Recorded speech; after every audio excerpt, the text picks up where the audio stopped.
في حد مش متعلم كاتب الورقه دي؟ اهو اللينك اهو.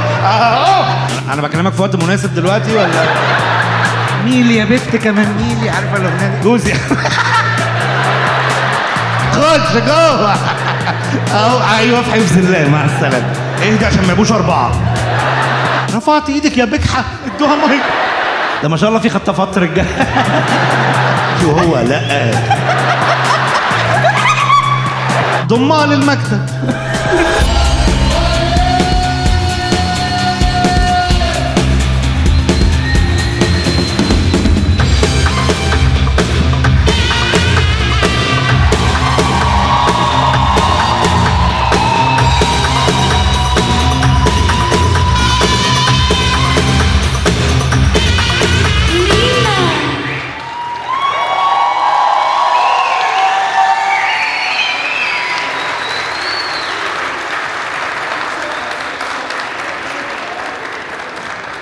انت لو ابن خالتي ما بيقول لي ليك شقه يا حبيبي الله يخليك. طب خلاص شكرا. خلاص نزلوا الموبايلات، والله بتكسف. خلاص نزلوا الموبايلات انتوا كمان، مش بتكلم دول. ازيكم عاملين ايه؟ وحشتوني. بقالي كتير ما عملتش حفلات في مصر، وحشتوني قوي قوي قوي قوي. سمعوني يا مصر.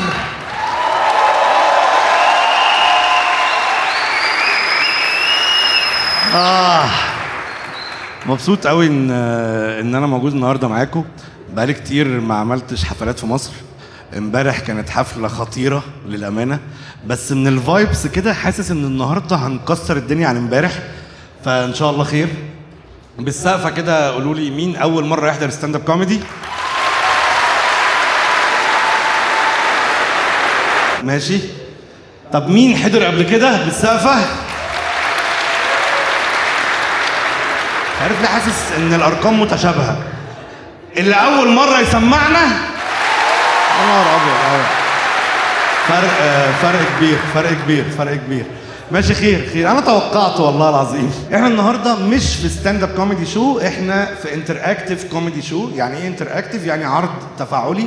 كل واحد فيكم عنده مشكله كتبها في كارت وبعتها لنا، هنقرا الكارت ان شاء الله نحل المشكله. اتحلت خير وبركه، ما اتحلتش يبقى اتفضحنا بمنتهى الامانه. وبما ان ناس كتير اول مره تحضر، فاحنا النهارده في كوميديا ان شاء الله. فلو قلت حاجه بتضحك بنعمل ايه؟ بنضحك، صح؟ بديهيات انا عارف. بس يعني حصل لي موقف كده يعني في بلد ما بدون ذكر اسمها. مره كنت في الكويت. في حد معانا من الكويت؟ حضرتك اهلا وسهلا. لسه كنت هقول لهم احلى حفله عملتها، يعني نسمع تحيه لاهل الكويت.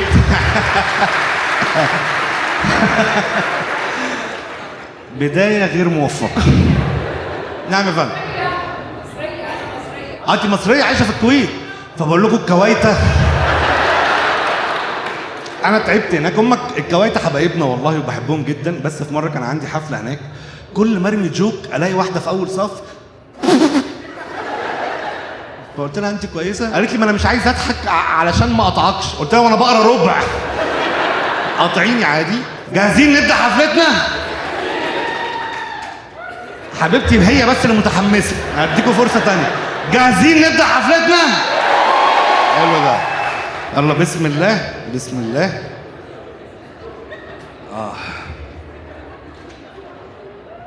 يلا بسم الله. انا مره كنت مع حبيبي ايه؟ انا مره كنت مع حبيبتي. مع مين؟ انا مره كنت مع حبيبتي وكانت راكبه وخرجنا وراحت علشان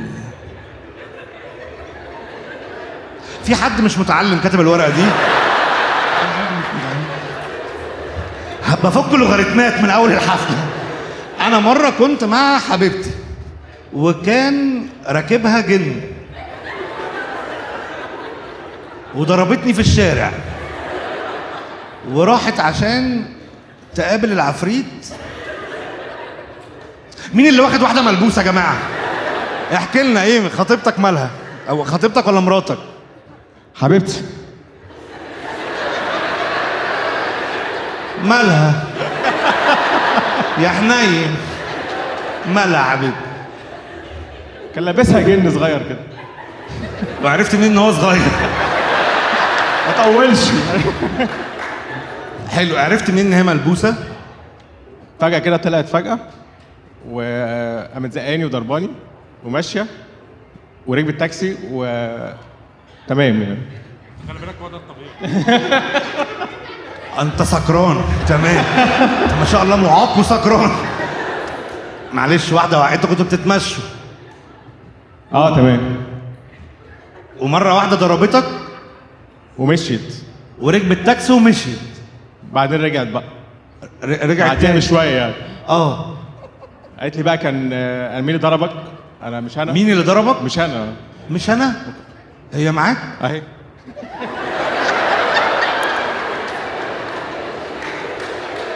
هي عارفة يعني. خليها تحكي لنا. ايوه. طب احكي ايه؟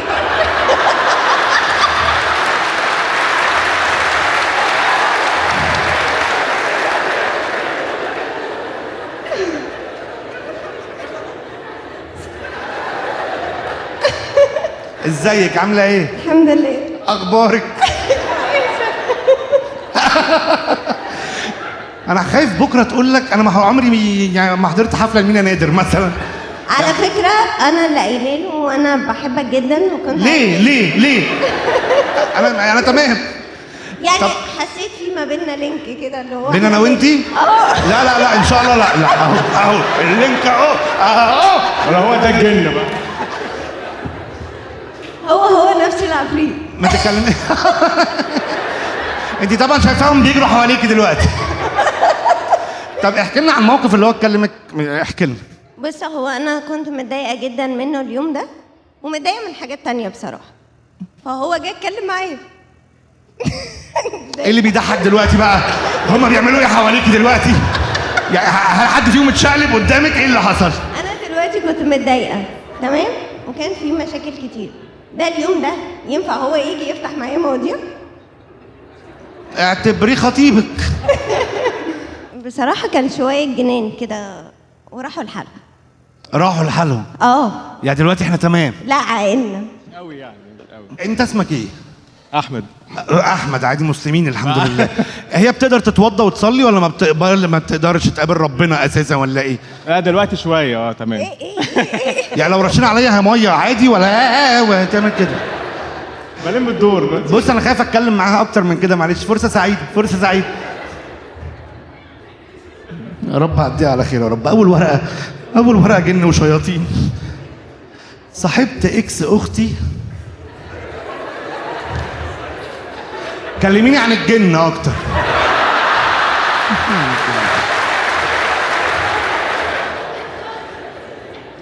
هو ليه الرجاله بتاخد كل حاجه من الستات؟ ما بين قوسين ما تفهمنيش غلط. لا افهمينا صح يا نانسي. فين نانسي؟ انا مش هسألك بتضحكي على ايه. انت اكيد شايفه حاجه انت بس اللي شايفاها. بس بقى بس خش جوه. خش جوه. اهو ايوه في حفظ الله. مع السلامه. اهو خلاص دخلوا وبيفسوا اهو. اتفضل. يا نانسي. ايه يا مين؟ ايه يا حبيبه بابا؟ بياخد مني كل حاجه. ما انا هفهمك، انت مش قاعده وسط راهبات. الفشار بياخد مني الفشار ليه بياخد مني كل حاجه؟ الفشار كل حاجه بالنسبه لك. ازيك يا مين؟ عامل ايه؟ يعني كل الرجاله يا مينا تاخد باقي السندوتش، باقي الاكل، باقي طبيعي يعني، كل الناس هنا بتعمل كده. وهو الحمد لله خدوه مننا واحنا داخلين من على الباب الفشار. ربك بيسلط ابدان على ابدان. فشار وبيتزا وكل حاجه. طب استهدي بالله. العلاقه تتحل ب 200 جنيه. حاجه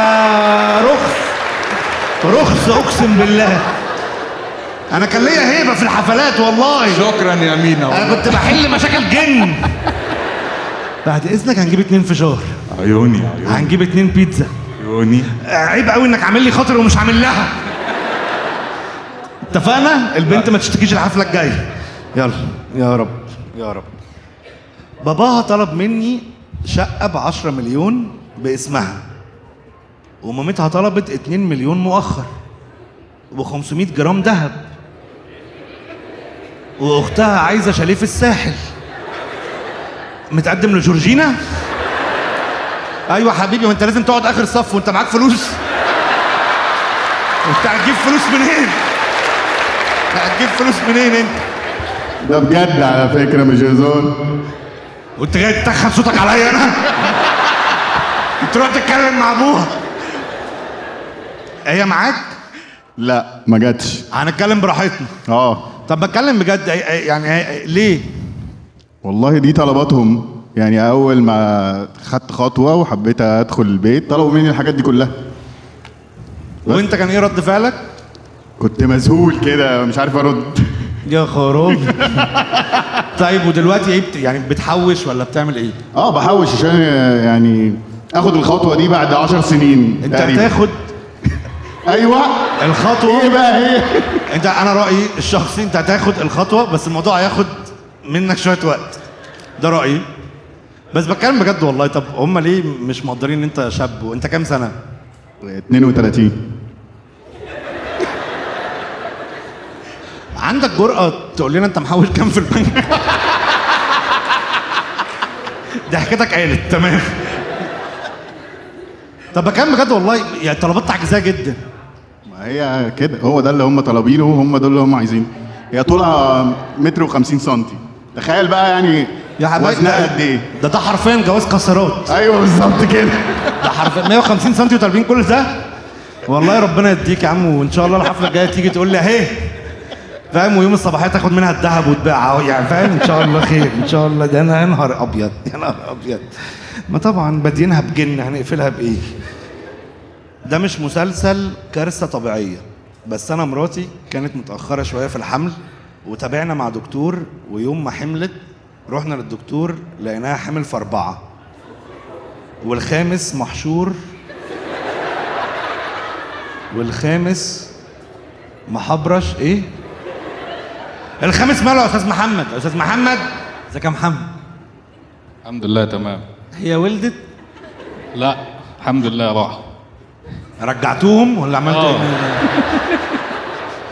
لا ولا اتنين هم كلهم راحوا واحنا دلوقتي معانا واحد بس الحمد لله. يا حبيبي يعني انا اسف والله مش لا دي عارف. مصلحة.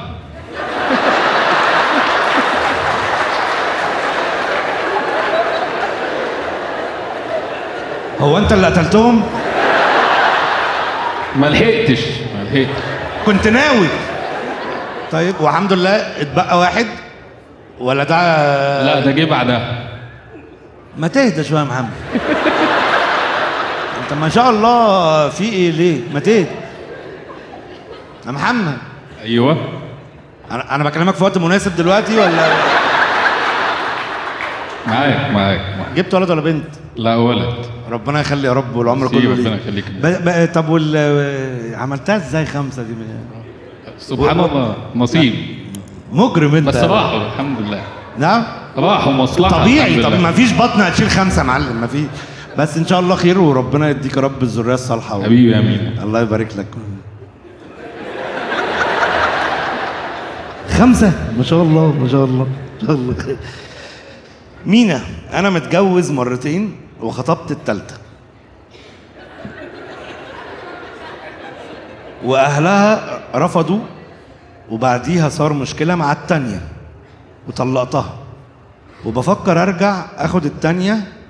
هتدفع فرق يعني وترجعها ولا انا استاذ خالد بغيابه. ايوه ازي حضرتك عامل ايه؟ ازي حضرتك حبيبي؟ فرعان فخور قوي. عامل شامبيونز ليج على الضيق عنده في حياته. مين اول شيء يعطيك العافيه. نتعرف بيك. انا صالح من الكويت، ولد خالي نازل. من الكويت.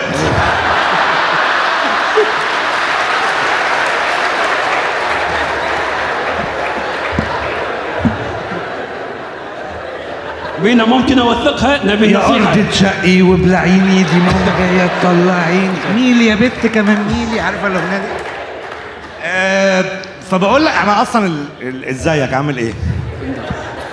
من دون دول الخليج الكويت حضرتك جيت كده منور.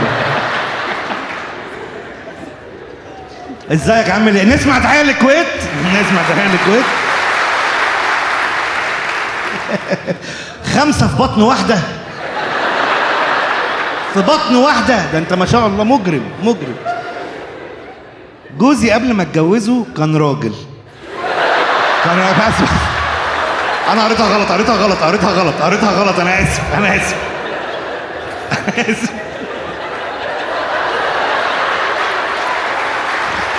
انا اسف انا اسف انا اسف انا اسف انا اسف انا اسف انا اسف. جوزي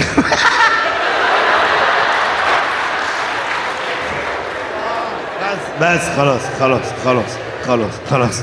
جوزي قبل ما اتجوزه كان راجل موظف، بس هي كانت كاتبه دي في سطر ودي في سطر. جوزي قبل ما اتجوزه كان راجل موظف ملتزم، وبعد ما اتجوزته اسالني هقول لك. ازيك يا جوز مين؟ حضرتك كان راجل ملتزم جدا وموظف. وموظف محترم ومهتم بالمواعيد خالص يعني. ده قبل الجواز. ده قبل الجواز. بعد الجواز بعد الجواز قاعد جنبي. قاعد جنبك بيعمل ايه؟ قاعدين مع بعض طول الوقت؟ طول الوقت. مخلفين 5؟ لا مش فاهم معاك. طب اشرحي لنا طب والله. لا ما هو مخلف 4، احنا لسه النونو بتاعنا جاي في الطريق. هو مخلف 4؟ يعني كده يعتبروا 5 ان شاء الله. هو خلف 4 لوحده؟ مش فاهم حاجة. ما اشرحي لنا والله، ما تسيبيناش لخيالنا والله العظيم. لا انا مراته الثانية. اوكي انت مراته الثانية؟ ايوه. خطفت رجالة. اهلا وسهلا اهلا وسهلا. نتعرف بقى نتعرف بقى. كده هو جاب 4 فعلا لوحده. الخامس منك ان شاء الله، ربنا يكمل لك على خير ان شاء الله ان شاء الله. خير بقى بعد الجواز حبيبتي بقى قاعد جنبك. طب انت ايه اللي مضايقك ان هو بيجي يقعد جنبك؟ لا انا مش متضايقه، انا بس غيرته من الاوحش للاوحش قوي. استاذنك نقعد هنا. لا، هم هوبا هنا حوالينا، هم مجمعينهم هنا. اديني جزء اديني جزء. معلش سؤال والله. كررتها تاني ليه؟ لا دي تالت.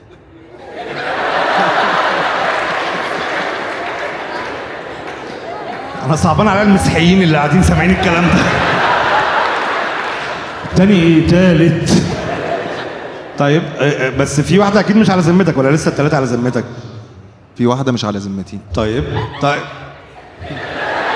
اهدي عشان ما يبقوش 4. اهدي. طيب بكام بجد والله؟ مثلا ايه اللي لقيته في الجوازة التانية مش موجود في الجوازة ولا مراتك الأولى هنا؟ لا مش موجود. يعني اتكلم براحتك. بنتها موجودة. هتقول لها كل حاجة؟ ده أكيد. ولا لا؟ ان شاء الله صغيرة مش هتقول حاجة. اديها هتلاقيها هوهس ب5 جنيه هتخرس عادي. لا بتهيألي. بتكلم بجد، ايه اللي لقيته في الجوازة التانية ما لقيتوش في الجوازة الأولى؟ لا مش قصة الأولى والتانية، قصة إن أنت أول ما المفترض إن أنت لما بتلاقي حد بيكملك بشكل إن هو يبقى فاهمك من غير أنت ما تتكلم، إن هو يتعامل معاك من غير أنت فاهمك من غير ما تتكلم. بالظبط. فاهمك. بتبص تلاقي الدنيا في الناحيتين اختلفت، يعني لو في لا احنا كلنا اتأثرنا صح؟ احنا كلنا اتأثرنا. ربنا يخليكم لبعض، ربنا يخليكم لبعض. والمدام بتشتكي بس ان انت بقيت ملتزم، ما بقيتش ملتزم، فنرجع الشغل تاني. للأسف. نعم؟ قاعد جنبها ما بعملش أي حاجة غير إن أنا بنزل الشغل ساعتين وبرجع. اخرسي استني استني، انت مش وقتك، انت استني. مين اللي معاه التالتة؟ ايوه سعيد. انت متجوز 3 ومراتك اللي بتتكلم دي انت التانية. ده ما شاء الله في خطافات رجاله. الحفله دي متباعه ارامل ومطلقات ولا ايه؟ عشان ابقى فاهم بس متباعه ايه. يلا خير، ربنا يخليكم لبعض، ربنا يخليكم لبعض. هاي مينا، انا شفت الحلقه اللي انت استغربت فيها ان الولد كان مصاحب البنت وبنت خالتها وخالتها. دي قديمه. ما بالك بقى يا مينا جوزي ساعة صفا حكالي انه صاحب البنت ومامتها. استاذة نور، استاذة نور، الحفلة دي حرام. ايوه، شفتي قاعدة فين؟ اخر صف. شفتي؟ هنروح فين تاني؟ لا خليكي منورة، بقولك الرجالة اللي معانا مكفوفين. هو ساعة صفا قعد يحكي لي على ماضيه الجميل، وقام قال لي بقى على ان هو عارف البنت ومامتها. انا لحد دلوقتي اصلا بقالنا 6 سنين متجوزين، بس انا في حالة صدمة مش مصدقة اللي هو عملتها ازاي اصلا. مجرم. ده خطير. ممكن تدوني؟ ازيك يا مينا؟ ممكن رقم مامتها؟ سيبك من البيت، ممكن مامتها؟ والله هو القصه جت صدفه اصلا. ايه الصدفة؟ فهمني ايه الصدفة؟ الصدفه اللي كنت عارف مامتها، وبعديها مثلا بسنتين لما زهقت منها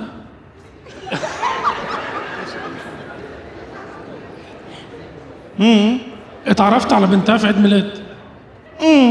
فعرفت بعديها ان دي مامتها.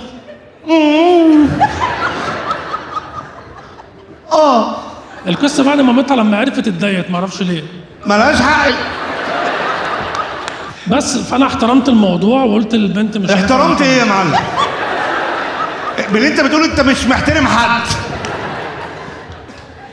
لا والله لما عرفت سبتها وقلت لها مش هينفع، انا كنت عارف مامتك في عيب. لا ابن اصول. الكلام ده طبعا قبل الجواز صح؟ قبلها بفتره كبيره. ايوه، والحمد لله بقى لنا 6 سنين صاغ سليم الحمد لله. ولا ايه؟ ولا ايه؟ منور يا حبيبي، ده انت اللي منور.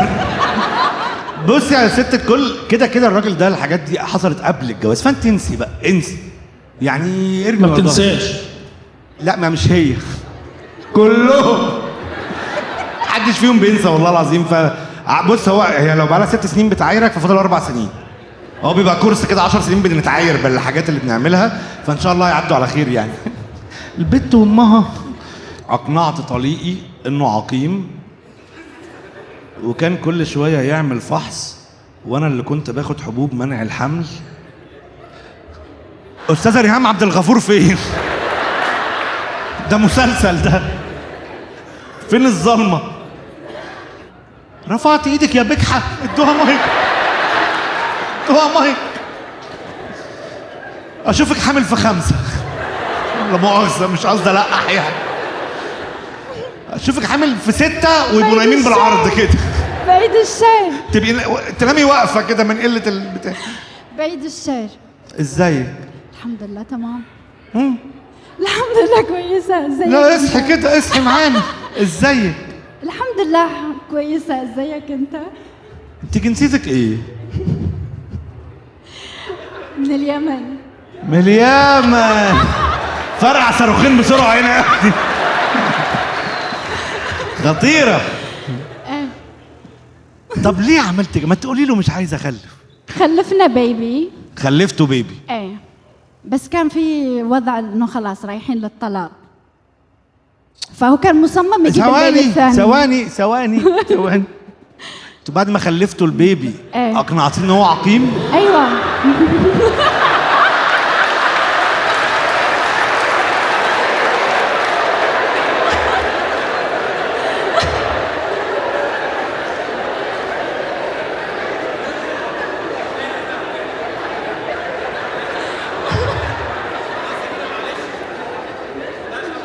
وهو صدق؟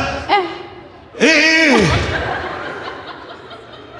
انت كنت مبقلله وقلت له انت عقيم، ما سألكيش على البالونه دي؟ لا. لانه اقنعته انه هو سوى شيء غلط بحياته فربي عاقبه. انت عارفه ان انت في اخر حلقه هتنطي من على العماره؟ انا شفت المسلسل ده والله. حسبي الله. انا هثبت لك ان انت بتدافع عن الرجاله مدافعه غلط. انا متجوزه 31 سنه، بعد 31 سنه اول لما جالي سرطان قال لي ما عندكيش حاجه تديها لي، انا رايحه اتجوز. ومن يوميها ما شفتوش، والنتيجه ان انا مشلوله. طيب رد بقى على الرجاله بيعملوا ايه؟ لا ما 31 سنه مش ههدى. اولا الف سلام عليكي. الله يسلمك. ثانيا ربنا يتم شفاكي على خير. امين. ثالثا هو كان مستني منك ايه بعد 31 سنه جواز؟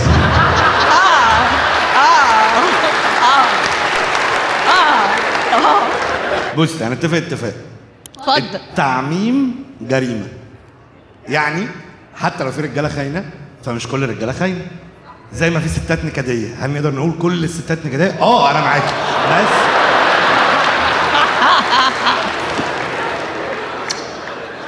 الف سلام عليكي، وانا هستناكي بجد. ابعتي لي انت معزومه على كل حفلاتي اللي جايه فور فري، اول صف.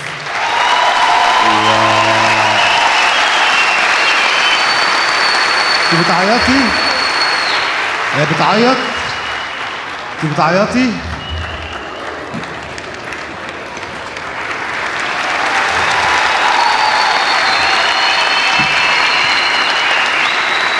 احنا الرجاله ولاد كلب.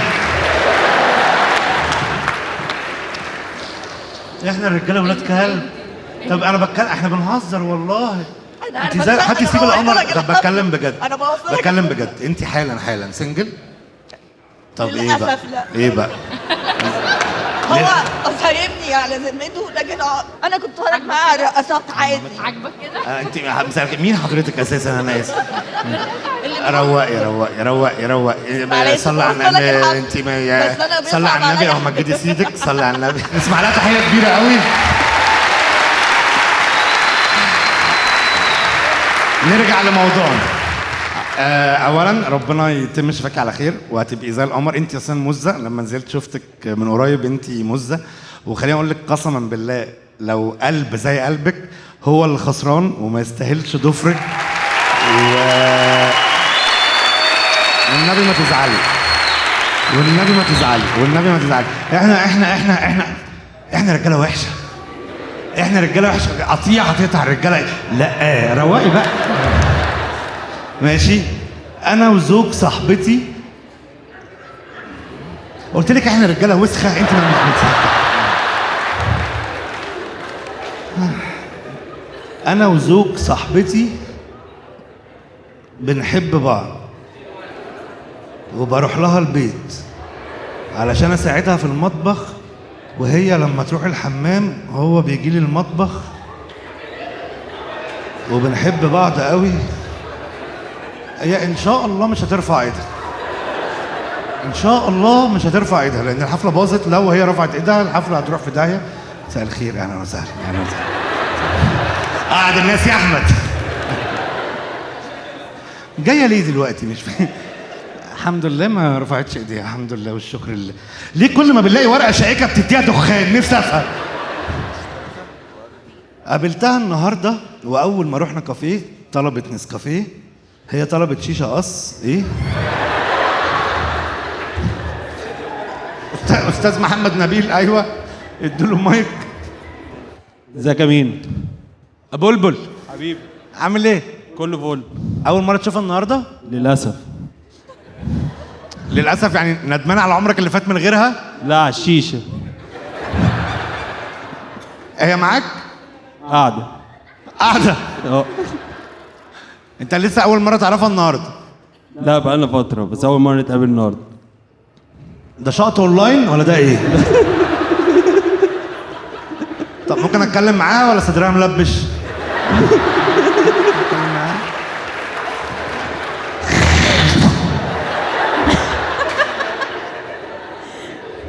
ازاي؟ اغير لك؟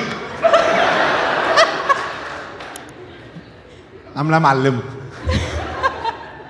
اول مره تخرجوا مع تداله في وشه كده شيشه قص، يعني حتى مش سلوم مش زغلول، قص. هو قاعد بيشيش وانا قلت له انا كمان عايزه. انت نبره صوتك تجرة مخدرات اقسم بالله. تمام. انت قلتي من اولها كده يبقى عارف اللي فيها علشان ما صح؟ مش عارف ليه تخيلتكم بعد الفرح انت قاعده بتشيشي وهو لا. انت ما مش فاهم.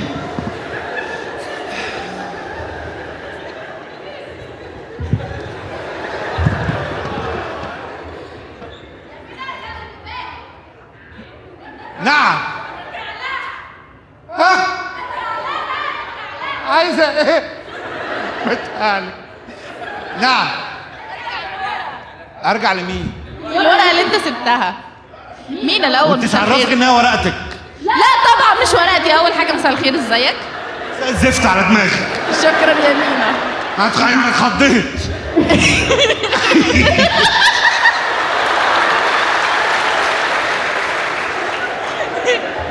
هو انتوا مجانين؟ طب ممكن اقول لك حاجه؟ قولي لي. انا بتابعك من زمان قوي قوي قوي. كنت بشوفك تخين وكده، بس طلعت في الحقيقه احلى. طلعت في الحقيقه احلى. يعني ايه كنت بشوفك تخين؟ يا مينا استنى بس. انا ستيل تخين. لا طبعا. بس بتكذب. لا لا لا ما تخافش، انت امور جدا ما شاء الله عليك. خلاص شكرا شكرا.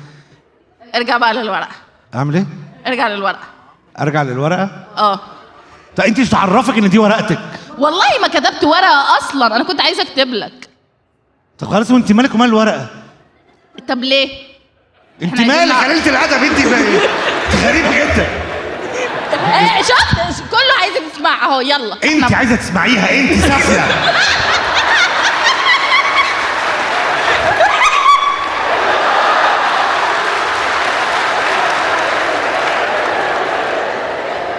اكتبي 010.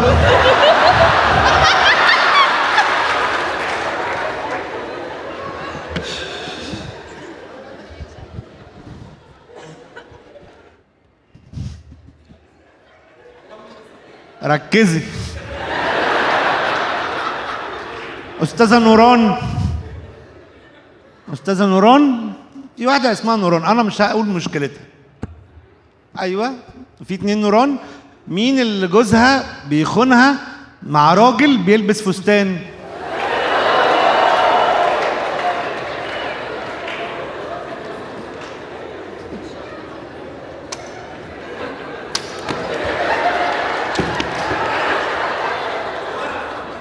ينحرق من ساعة ما ظهرتي.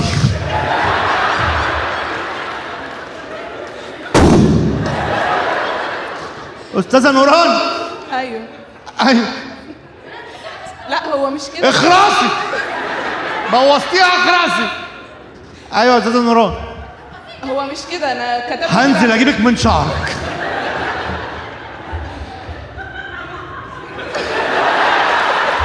قولي يا أستاذة نوران.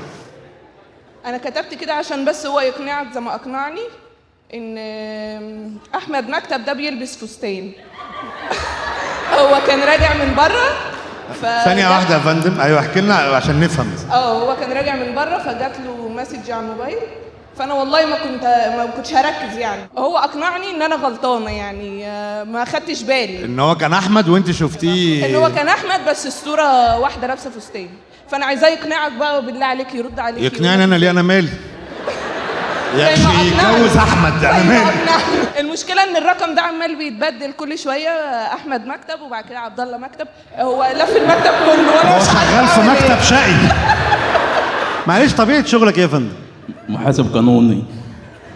ما تجيبش القانون على لسانك بس. اللي انت بتعمله ده. طيب بتكلم اتفضل. انا مراتي يعني غيوره لدرجه مستحيله، ظلمه. فهي اضطرتني ان انا اسجل اي واحده باسم واحد. وهي اللي اضطرتك ان هم يبعتوا صورهم؟ لا والله. في مره في حد في الشغل بعت لي مسج، المشكله انا مسميها احمد مكتب وهي واحده.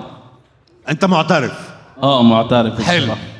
فهي بتقول لي مين احمد اللي لابسه فستان دي وبعتها لك؟ قلت لها لا ده صح. رحت عملت ايه؟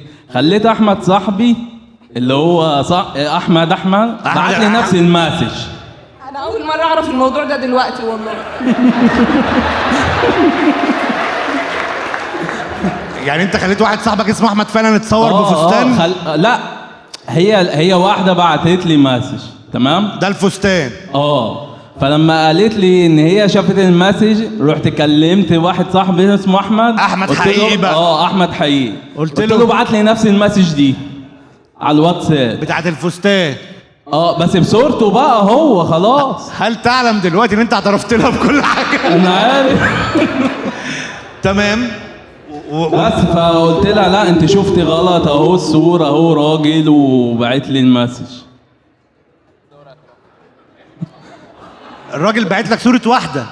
لا صورته هو خليته يبعت لي من الاكونت بتاعه مسج، نفس المسج اللي صاحبتي بعتها. فاهمني؟ اديني مراتك. انا لما صممت ان انا اشوف الشات هي جت من قبل مندلة، فهو خلى صاحبه ده بعت له نفس الرساله عشان يوريها لي ان هو احمد مش واحده. طب انا هسالك سؤال يا فندم معلش. يعني انت اللي مضايقك ان هو بيخونك مع واحد ولا واحده؟ لا مع واحده، ما انا عارفه ان هي واحده. يعني انت ايه اللي مضايقك دلوقتي؟ لا ان انا مسميها احمد مكتب. خلاص سميها ساميه مكتب. يعني شوف هي اسمها ايه وسميها. لا ما انا خلاص خليته رجع الاسم بقى. ايوه هي متضايقه ان انت بتكذب مش ان انت بتخونها، صح يا مدام؟ طب بص هحكي لك موقف بقى تاني. انت مواقفك كلها شمال. لا والله. في مره كنت قايم على الصبح رايح الشغل عادي، فلبست طقم شيك، فمش من عادتي بتقول لي انت لابس شيك كده ليه؟ انت رايح فين؟ قلت لها انا رايح الشغل. المهم بعدها بساعتين قالت لي انا مش مطمنه وانت وماشي رايح الشغل، انا حاسه انت رايح حته تانية. قلت لها لا انا رايح الشغل. فبعدها بساعتين عماله ترن عليا وانا كنسل. في الاخر رحت رديت عليها، فقالت لي انت فين؟ وصلت الشغل؟ قلت لها قالت لي طيب انت كويس؟ قلت لها قالت لي طيب انا حبيت ابلغك ان انت نسيت شنطه الشغل هنا في البيت.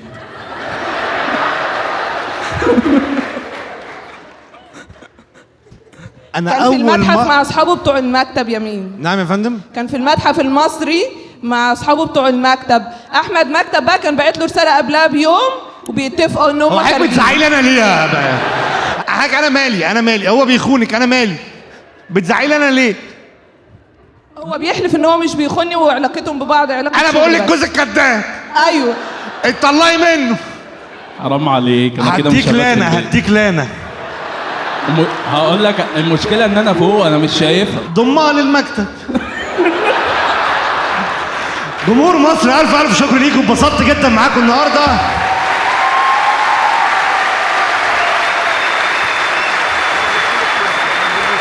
شكرا الف شكر ليكم، تصبحوا على الف خير ونتقابل في حفلات تانية كتير. شكرا.